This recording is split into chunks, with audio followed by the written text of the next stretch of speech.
This is Optimal Living Daily Relationships, episode 203. 20 Habits Happy Couples Have, but Never Talk About, Part 1, by Chernoff of Marc, and&nbsp. Happy Wednesday, everyone. I'm your host, Joss Marie, and this is the show where I read to you from some of the best relationship blogs in the world, just like an audiobook or audio blog. For those of you who may listen to our flagship show, Optimal Living Daily, you are likely familiar with Justin Mullick. He is not only the host of Optimal Living Daily, but also the creator and producer of this show. So a big thank you to Justin for hand-selecting the content that I have the honor of narrating to you every Monday through Friday. Also, just a quick reminder that today is the last day to get your name on the mailing list to be entered into the book raffle happening tomorrow. We do a drawing on the first of every single month, and as I mentioned yesterday, the winner of the February raffle will actually get to choose which minimalist book they would like. You can sign up right at oldpodcast.com. Good luck, and with that, let's hear the first part of Angel's post and start optimizing your life. 20 Habits Happy Couples Have, but Never Talk About, Part 1, by Chernoff of Marc, and&nbsp. Nothing in this world is more difficult than love, and nothing is more worth it. A happy couple is not a perfect couple that comes together, but an imperfect couple that learns to enjoy each other's differences and works together every day to create something special. In other words, a great relationship isn't luck and doesn't just happen. It requires effort and care to endure and evolve in ways that keep both partners fulfilled. Over the past decade, between the two of us, Marc and I have read hundreds of books on relationships, coached thousands of couples who are struggling to find happiness in their relationships, and interacted with over 100,000 subscribers who continue to ask us questions and tell us stories on a daily basis about their relationships. All of this has given us keen insight into the specific behaviors that make two human beings happy as a couple. We've literally watched couples go from ready to break up to being on cloud nine in a matter of weeks, simply by making subtle, effective changes to their daily habits. Not surprisingly, though, once these couples get it figured out, their newfound relationship habits become second nature to them, and thus they never talk about them. Bystanders may witness their public displays of affection and contentment, but remain clueless as to the source of their happiness. So that's precisely what I want to discuss today: the habits happy couples have, but never talk about. 1. They practice self-care as individuals. Relationships don't create joy, they reflect it. Joy comes from within. Relationships are simply mirrors of the combined joy that two people have as individuals. What you see in the mirror is what you see in your relationships. Your disappointments in your partner often reflect your disappointments in yourself. Your acceptance of your partner often reflects your acceptance of yourself. Thus, the first step to having a healthy relationship with someone else is to have a healthy relationship with yourself. 2. They stand together and refuse to let outsiders call the shots. Relationships don't always make sense, especially from the outside. So don't let outsiders run your relationship for you. If you're having an issue with your partner, work it out with them and no one else. You have to live your own lives your own way. That's all there is to it.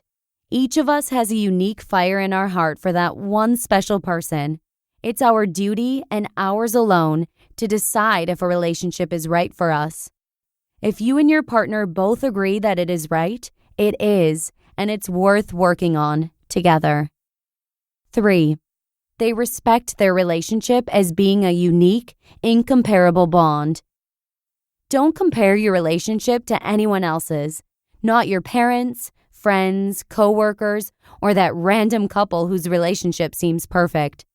Every couple makes their own love rules, love agreements, and love habits.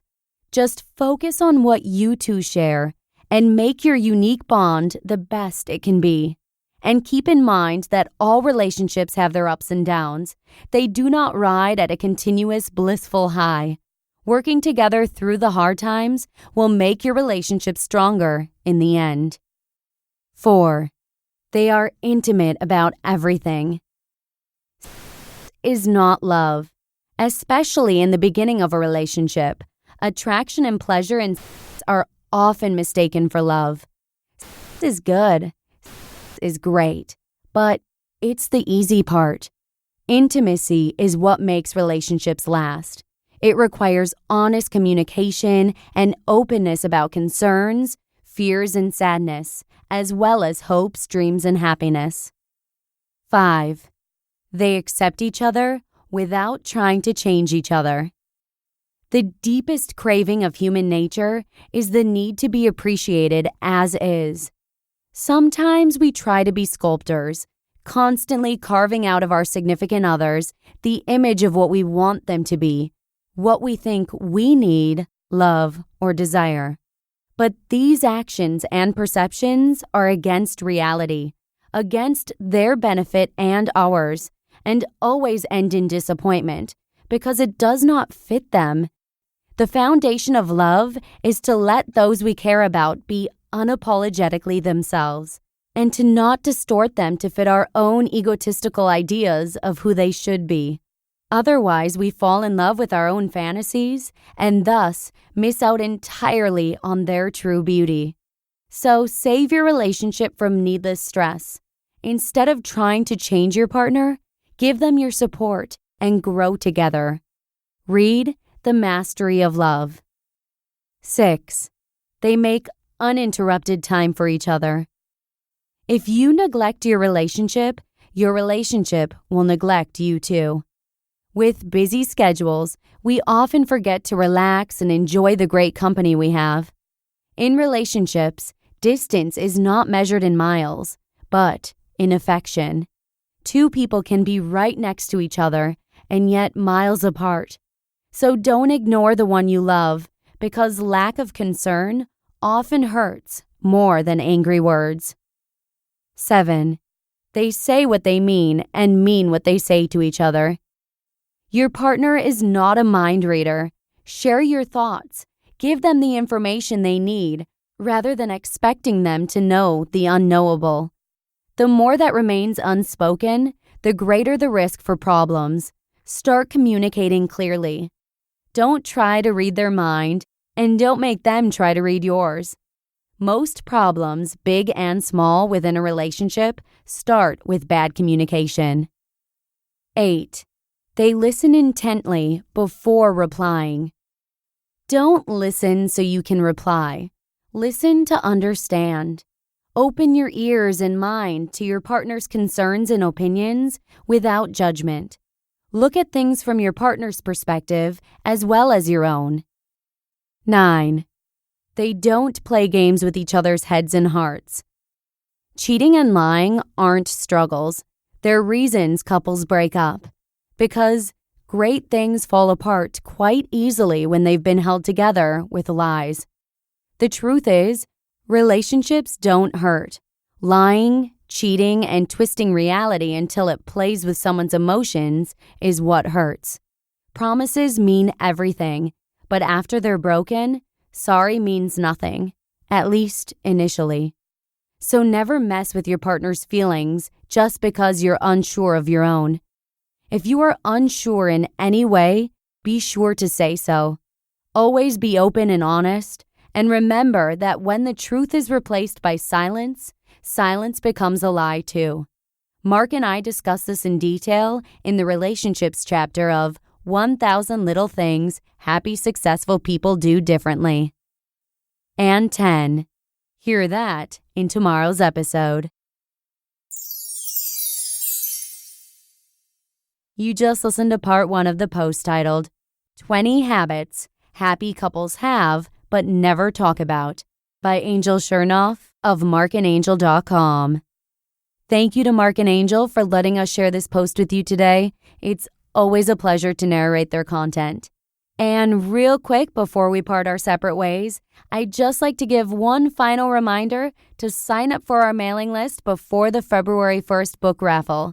We do the drawing on the 1st of every single month, and as I mentioned briefly earlier and also in yesterday's episode, this month the winner will get to choose which one of the minimalist books they'd like. So head on over to oldpodcast.com to sign up before tomorrow if you'd like to have a chance at winning. Best of luck, and that's a wrap for today. Thank you so much for listening, and I hope to see you again tomorrow for the second part of Angel Chernoff's 2-part mini-series, where your optimal life awaits. Hello, Life Optimizer. This is Justin Malik, creator and producer of this podcast, but also Optimal Living Daily, the show where I read to you from even more blogs covering finance, productivity, minimalism, personal development, and more, from incredible bloggers like Derek Sivers, Zen Habits, Marc and Angel, The Minimalists, and all the ones you hear on this show too. So if you enjoyed today's episode and like taking amazing blogs on the go, come on over to Optimal Living Daily and subscribe to that one too. And together, we'll start optimizing your life. You've been listening to Optimal Living Daily. Be sure to hit the subscribe button to stay up to date on each new episode and head to oldpodcast.com. That's OLDpodcast.com for a free gift as well as more actionable tips and resources to help you maximize your potential. Thanks for joining us, and remember, your optimal life awaits.